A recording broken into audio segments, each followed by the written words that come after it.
सुबह के 11 बजे थे। शहर के सबसे बड़े बैंक में एक साधारण से कपड़े पहने हुए बुजुर्ग व्यक्ति, जिनके हाथ में एक पुराना सा लिफाफा था, अंदर दाखिल होते हैं। जैसे ही वह बैंक में प्रवेश करते हैं, अंदर मौजूद सभी ग्राहक और बैंक कर्मचारी उन्हें अजीब नजरों से देखने लगते हैं। इस बुजुर्ग व्यक्ति का नाम था चरणदास। चरणदास जी के एक हाथ में छड़ी थी और दूसरे में वही पुराना लिफाफा। वह धीरे धीरे ग्राहकों के लिए बने काउंटर की तरफ बढ़ते हैं। इस काउंटर पर एक महिला कर्मचारी बैठी थी, जिसका नाम था सीमा। बैंक के अंदर मौजूद हर व्यक्ति की निगाहें चरणदास जी पर टिकी हुई थीं। धीरे धीरे चरणदास जी सीमा के पास पहुंचते हैं और बड़ी विनम्रता से कहते हैं, देखिए बेटी, मेरे खाते में कुछ गड़बड़ हो गई है, यह ठीक से चल नहीं रहा है। यह कहते हुए चरणदास जी लिफाफा सीमा की तरफ बढ़ाते हैं, लेकिन सीमा चरणदास जी के कपड़ों को देखकर उन्हें परखती है और कहती हैं, बाबा, कहीं आप गलत बैंक में तो नहीं आ गए? मुझे नहीं लगता कि आपका खाता इस बैंक में होगा। तभी चरणदास जी सहजता से कहते हैं, बेटी, एक बार तुम देख तो लो, शायद मेरा खाता इसी बैंक में हो। सीमा लिफाफा रखते हुए उनसे कहती है, बाबा, इसमें थोड़ा समय लगेगा और आपको थोड़ी देर इंतजार करना होगा। इतना कहकर सीमा और बैंक में मौजूद अन्य लोगों का काम करने लगती है। चरणदास जी वहीं खड़े होकर इंतजार करने लगते हैं। थोड़ी देर तक इंतजार करने के बाद वह दोबारा कहते हैं, बेटी, अगर तुम थोड़ी व्यस्त हो तो तुम मैनेजर को फोन कर दो। दरअसल मुझे उनसे भी कुछ काम है, तो मैं उनसे कुछ बात कर लेता हूं। इसके बाद सीमा न चाहते हुए भी अपना फोन उठाती है और मैनेजर सुनील के केबिन का नंबर डायल करती है। उसने फोन करके मैनेजर को बताया कि एक बुजुर्ग व्यक्ति उनसे मिलना चाहते हैं। मैनेजर सुनील चरणदास जी को दूर से ही देखता है। चरणदास जी बड़े साधारण दिख रहे थे। मैनेजर सुनील फोन पर सीमा से पूछता है, क्या यह हमारे बैंक का ग्राहक है या ऐसे ही कोई मुंह उठाकर चला आया है? सीमा कहती है, सर, यह बात तो मुझे नहीं पता, लेकिन यह आपसे मिलने की बात कर रहे हैं। तब मैनेजर सुनील कहता है, ऐसे लोगों के लिए मेरे पास समय नहीं है, तुम ऐसा करो, इन्हें बिठा दो, थोड़ी देर बैठकर यहां से चले जाएंगे। मैनेजर सुनील के आदेश अनुसार सीमा चरणदास जी को वेटिंग एरिया में बैठा देती है। वह कहती है, बाबा, आप वहां बैठ जाओ, थोड़ी देर में मैनेजर साहब फ्री हो जाएंगे और उसके बाद आपसे मिल लेंगे। चरणदास जी वहां से टहलते हुए वेटिंग एरिया की तरफ चले जाते हैं और कोने में रखी एक कुर्सी पर जाकर बैठ जाते हैं। सभी लोग अभी भी चरणदास जी की तरफ देख रहे थे, क्योंकि वहां जितने भी ग्राहक आते थे वे सूट बूट में होते थे, जबकि चरणदास जी ने साधारण कपड़े पहन रखे थे।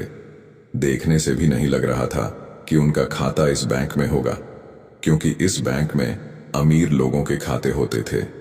इसी वजह से चरणदास जी आकर्षण का केंद्र बन गए थे और सभी लोग उन्हें घूर घूर कर देख रहे थे और उनके बारे में तरह तरह की बातें बना रहे थे। यह बातें चरणदास जी को भी सुनाई देती हैं, लेकिन वह इन सभी चीजों को अनदेखा करते हैं और अपना नंबर आने का इंतजार करते रहते हैं। वह सोचते हैं कि थोड़ी देर में मैनेजर आएगा और मैं उससे बात कर लूंगा। बैंक के अंदर एक और व्यक्ति छोटी पोस्ट पर काम करता था, जिसका नाम था अमित। अमित अभी बाहर गया हुआ था और जैसे ही वह बैंक के अंदर आता है तो वह देखता है कि एक बुजुर्ग व्यक्ति वेटिंग एरिया में बैठा हुआ है, जिसकी तरफ सभी लोग देख रहे हैं और उसके बारे में तरह तरह की बातें कर रहे हैं। कोई उसे भिखारी कह रहा है तो कोई कह रहा है कि इस बैंक में तो इसका खाता हो ही नहीं सकता और यह यहां कैसे आ गया, ऐसे लोगों को इन लोगों ने क्यों बैठा रखा है। इस तरह की बातें उनके बारे में चल रही थीं। अमित ये सभी बातें सुन लेता है। इसके बाद अमित सीधा चरणदास जी के पास जाता है और बड़े आदर भाव से उनसे पूछने लगता है, बाबा, आप यहां क्यों आए हो और क्या काम है आपको? अमित को यह सब कुछ बहुत बुरा लगता है।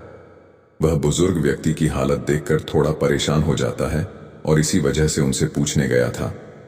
चरणदास जी अमित को बताते हैं, मुझे मैनेजर से मिलना है और उससे मुझे कुछ काम है।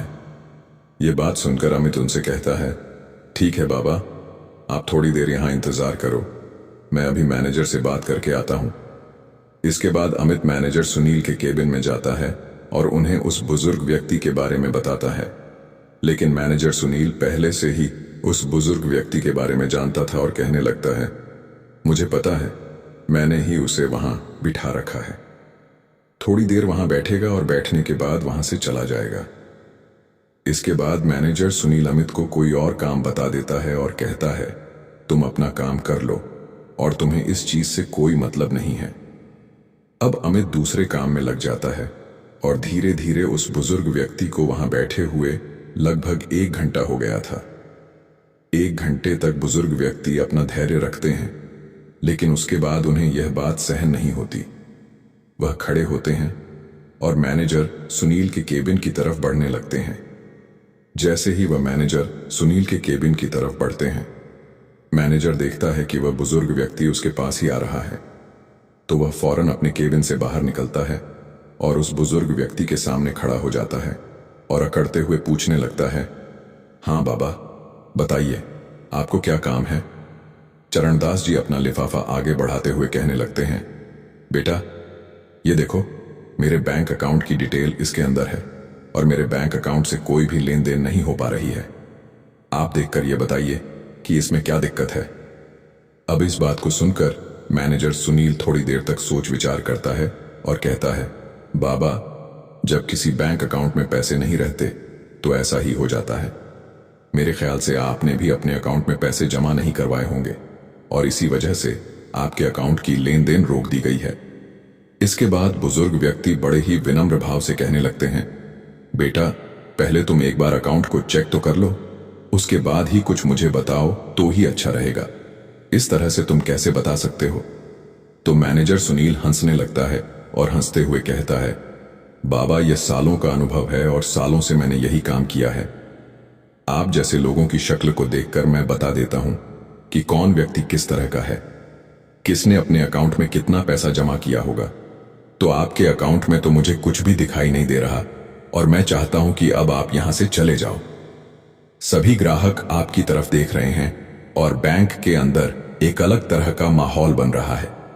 इसके बाद चरणदास जी उस लिफाफे को उसकी टेबल पर रखते हैं और कहते हैं, ठीक है बेटा, मैं तो चला जाऊंगा, लेकिन तुम इस लिफाफे में जो भी डिटेल लिखी हुई है उनको एक बार जरूर देख लेना।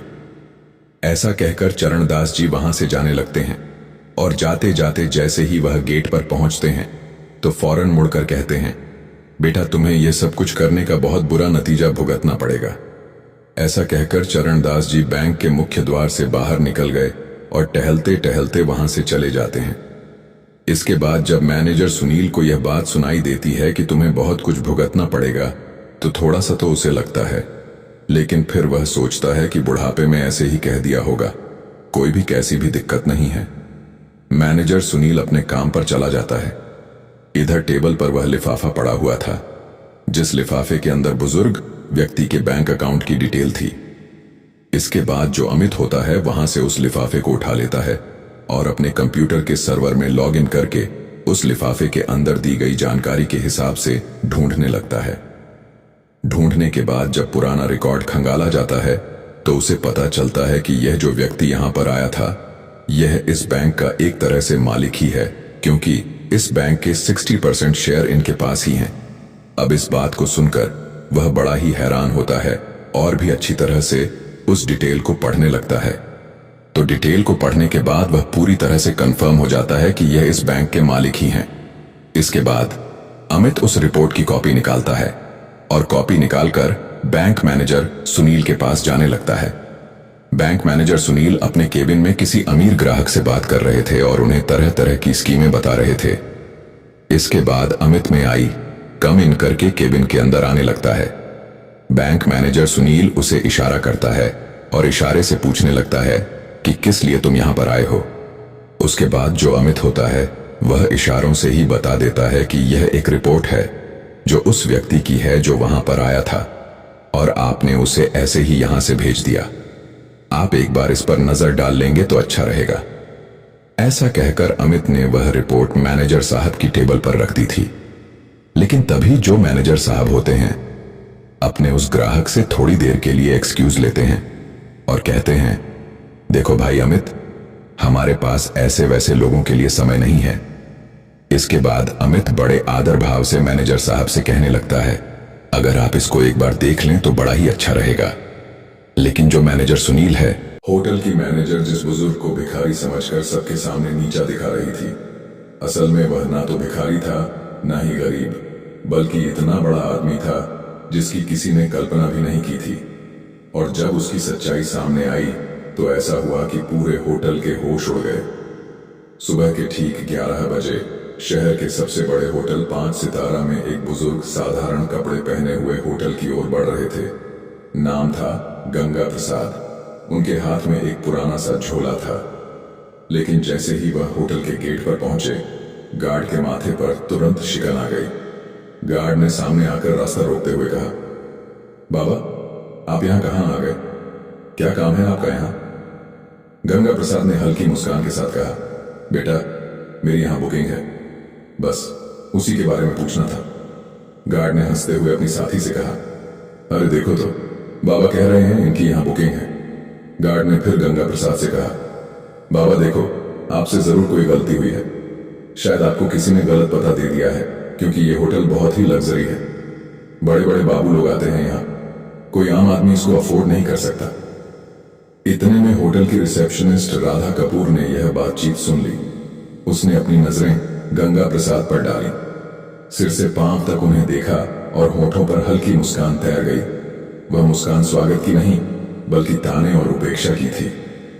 राधा ने कहा, बाबा मुझे नहीं लगता कि आपकी कोई बुकिंग इस होटल में होगी, यह होटल बहुत महंगा है, शायद आप गलत जगह आ गए हैं। गंगा प्रसाद ने उसी सहजता से जवाब दिया, बेटी एक बार चेक तो कर लो, शायद मेरी बुकिंग यहीं हो। राधा ने लापरवाही से कंधे उचकाए और कहा, ठीक है बाबा इसमें समय लगेगा, आप वेटिंग एरिया में जाकर बैठ जाइए। गंगा प्रसाद ने सिर हिलाया और धीरे धीरे वेटिंग एरिया की ओर बढ़े। लॉबी में मौजूद कई गेस्ट उन्हें अजीब नजरों से घूर रहे थे। किसी ने धीरे से कहा, लगता है मुफ्त का खाने आया है। कोई और बोला, इसकी तो औकात भी नहीं है कि यहाँ का एक गिलास पानी भी खरीद सके। गंगा प्रसाद ने यह सब सुना, लेकिन वे चुप रहे। वह कोने में रखी एक कुर्सी पर बैठ गए, झोला जमीन पर रखा और दोनों हाथ छड़ी पर टिकाकर खामोश बैठे रहे। लॉबी का माहौल अजीब हो चुका था। लोग चाय और कॉफी की चुस्कियां लेते हुए उन्हीं की तरफ इशारा करके बातें बना रहे थे। किसी छोटे बच्चे ने अपनी मां से मासूमियत से पूछा, मम्मी ये बाबा यहां क्यों बैठे हैं? ये तो होटल वाले जैसे नहीं दिखते। मां बच्चे से बोली, बेटा सब किस्मत की मार है, जब किस्मत साथ ना दे तो हर किसी की सुननी पड़ती है। इसी बीच राधा फिर से वहां से गुजरी। उसने अपने साथी स्टाफ से कहा, पता नहीं मैनेजर साहब क्या कहेंगे, ऐसे लोगों को यहां बैठाना भी रिस्क है, होटल की इमेज खराब हो रही है। साथी ने हंसते हुए कहा, कोई बात नहीं, कुछ देर बाद यह खुद ही उठकर चला जाएगा। गंगा प्रसाद यह सब सुन रहे थे, पर वह एक शब्द ना कह सके। वह सिर्फ इंतजार कर रहे थे कि कोई उनकी बात सुने। 1 घंटे तक वह यूं ही बैठे रहे, कभी घड़ी देखते, कभी रिसेप्शन की तरफ नजर डालते। उन्हें उम्मीद थी कि कोई आएगा और कहेगा, हाँ बाबा आपकी बुकिंग है, लेकिन ऐसा नहीं हुआ। गंगा प्रसाद ने धीरे से कुर्सी का सहारा लिया और खड़े हो गए। उन्होंने रिसेप्शन की तरफ देखा और कहा, बेटी अगर तुम व्यस्त हो तो अपने मैनेजर को बुला दो, मुझे उनसे भी कुछ जरूरी बात करनी है। राधा ने मन ही मन सोचा, अब इसे मैनेजर से भी मिलना है। फिर अनमने ढंग से फोन उठाया और होटल मैनेजर विक्रम खन्ना को कॉल लगाया। उसने कहा, सर एक बुजुर्ग आपसे मिलना चाहते हैं। विक्रम ने दूर से गंगा प्रसाद को देखा और फोन पर हंसते हुए कहा, क्या यह हमारे गेस्ट हैं या बस ऐसे ही चले आए हैं? मेरे पास अभी टाइम नहीं है, इन्हें बैठने दो, थोड़ी देर में खुद चले जाएंगे। राधा ने वही आदेश दोहराया और गंगा प्रसाद को और थोड़ी देर बैठने का आदेश दिया। गंगा प्रसाद ने गहरी सांस ली और फिर से उसी कोने की कुर्सी पर बैठ गए। सारी नजरों का बोझ उनके कंधों पर था, लेकिन उनकी आंखों में अब भी वही सब्र था, मानो कह रहे हो, सच को छिपाया जा सकता है पर रोका नहीं जा सकता। लॉबी में गंगा प्रसाद अब भी बैठे थे। समय धीरे धीरे बीत रहा था, लेकिन उनके लिए हर मिनट किसी पहाड़ की तरह भारी हो रहा था। इसी बीच रिसेप्शनिस्ट राधा कपूर दोबारा उनके पास आई। उसने रूखी आवाज में कहा, बाबा आपको थोड़ा और इंतजार करना पड़ेगा, मैनेजर साहब अभी भी बिजी हैं। गंगा प्रसाद ने मुस्कुराकर सिर हिलाया और बोले, ठीक है बेटी, मैं इंतजार कर लूंगा। उसी समय होटल का मैनेजर विक्रम खन्ना अपने केबिन में बैठा हुआ किसी विदेशी क्लाइंट से फोन पर बातें कर रहा था। उसके चेहरे पर घमंड साफ झलक रहा था। फोन रखते ही रिसेप्शन से राधा का दोबारा कॉल आया। राधा ने कहा, सर वो बुजुर्ग अब भी लॉबी में बैठे हैं, आप एक बार उनसे मिल लीजिए। विक्रम ने हंसते हुए कहा, बैठा रहने दो, थोड़ी देर में थक जाएगा और खुद चला जाएगा। मेरे पास ऐसे फालतू लोगों के लिए वक्त नहीं है। तभी वहां एक छोटा कर्मचारी आया। नाम था अर्जुन शर्मा। वह होटल का बेल बॉय था। उसने गंगा प्रसाद को देखा। लॉबी में सब उनका मजाक उड़ा रहे थे, लेकिन अर्जुन की आंखों में उनके लिए सम्मान था। वह धीरे से पास आकर बोला, बाबा आप कब से बैठे हैं, क्या किसी ने आपकी मदद नहीं की? गंगा प्रसाद ने मुस्कुराकर उसकी ओर देखा और कहा, बेटा मैं मैनेजर से मिलना चाहता हूं, पर लगता है वह व्यस्त है। अर्जुन का चेहरा कस गया। वह बोला, बाबा आप चिंता मत करो, मैं अभी उनसे बात करता हूं। गंगा प्रसाद ने सिर हिलाया। तुम्हारा बहुत धन्यवाद, भगवान तुम्हें सुखी रखे। अर्जुन तेज कदमों से मैनेजर के केबिन की ओर गया। दरवाजे पर पहुंचते ही उसने नॉक किया और अंदर चला गया। विक्रम खन्ना ने इशारे से पूछा, क्या बात है? अर्जुन ने आदर से कहा, सर लॉबी में एक बुजुर्ग बैठे हैं, वह आपसे मिलना चाहते हैं। विक्रम ने भौहें चढ़ाई और ठंडी आवाज में बोला, अर्जुन तुम्हें कितनी बार कहा है कि फालतू लोगों से दूर रहो, वह कोई गेस्ट नहीं है, शायद भूला भट्ट का कोई आया है। अर्जुन ने धीरे से कहा, लेकिन सर उन्होंने कहा है कि उन्हें आपसे जरूरी बात करनी है। विक्रम हंस पड़ा, अरे जरूरी बात तुम्हें अंदाजा भी है, यहां कितने करोड़ का कारोबार होता है और तुम मुझे ऐसे बाबा से मिलवाना चाहते हो? अर्जुन चुप रहा, लेकिन अंदर से दुखी था। उसने सोचा, इंसान को उसकी शक्ल देखकर कैसे ठुकराया जा सकता है? क्या बड़े पद पर बैठने से किसी को इंसानियत भूल जानी चाहिए?